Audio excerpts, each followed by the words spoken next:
What can we expect from US? I excluded the intraductal US because now with this device it's quite impossible to do the differentiation between inflammatory stenosis and malignant stenosis, and you will see the cholangioscopy is much appropriate. Cholangiocarcinoma are heterogeneous biliary tract tumor. We have a perihilar cholangiocarcinoma. We involve the large bile duct and the hepatic hilum. This is the most common type of cholangiocarcinoma. Primary cholangitis is also established as a risk factor. And you know that the diagnosis of perihilar cholangiocarcinoma is challenging. And we will see today some recent advance. The workup is mainly RCP and biopsy with cytology technique, fluorescence, and my talk will be a focus on endoscopic ultrasound and the place of the USFNA. Before to start, you know that there is different type of cholangiocarcinoma. You have the intraductal subtype, which is mainly the diagnostic is done by the biopsy under RCP or under cholangioscopy. The periductal infiltrating subtype, which is difficult, and we work during many years on the confocal microscopy, but the last results are not so encouraging. And the mass-forming subtype, which is probably the best target for the US. What is the place of the FNA on the primary tumor? You know the sensitivity in this paper published in 2011 in GIA is around 73%. Is much lower than for a pancreatic mass or the biopsy of a lymph node. But you see that the USFNA sensitivity is greater in the distal cholangiocarcinoma compared to the proximal cholangiocarcinoma, 81 versus less than 60%.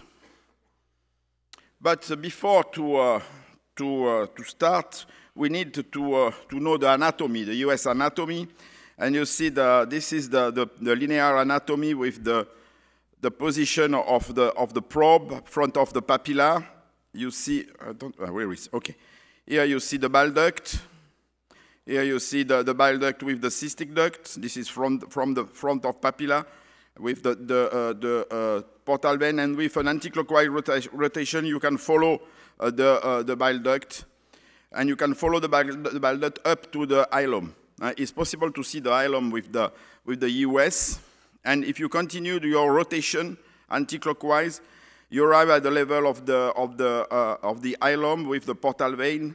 This is the hepatic artery. Here we have the gallbladder, and here you have the common hepatic duct. What are the images that you can have with the US? And this is a typical image of a middle of a tumor of the type 1 tumor of the hepatic common duct with this mass forming here. And it is possible to do the biopsy. Here you see the hepatic artery and the portal vein. And you can have also a precise staging of the lesion. Some videos just to go quickly to see. This is the dilatation of the duct, the right and the left, the bifurcation. And here you see the tumor and the mass forming. And I think this is with a little bit experience, you can, with a little bit experience, you can obtain this image and you can perform the FNA of the lesion. What about the results in the literature? This is the first series. It was the series 15 years ago. And you see that the sensitivity and the specificity is very high. Specificity was always 100%, but the accuracy of the USFNA changed between 90 to 70%. And I think the paper of Thomas is probably the most real and the routine results that we have. Recently, we have a meta-analysis of the place of the US in the diagnostic of cholangiocarcinoma. And this is a meta-analysis including 6 studies. The pool sensitivity was around 66%.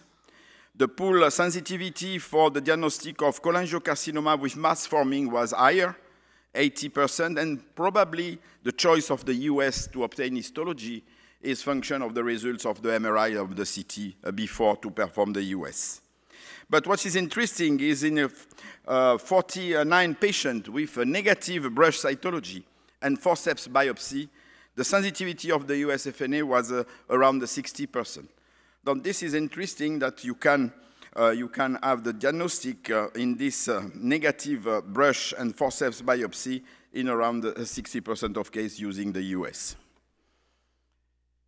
ERCP versus EUS for tissue diagnosis. This is a paper from Brazil. This is a review and meta-analysis. It was published last year. Quite 300 patients included in this analysis, and you see that finally the accuracy of the US FNA is superior to the accuracy of the ERCP-guided biopsy for the diagnostic of cholangiocarcinoma.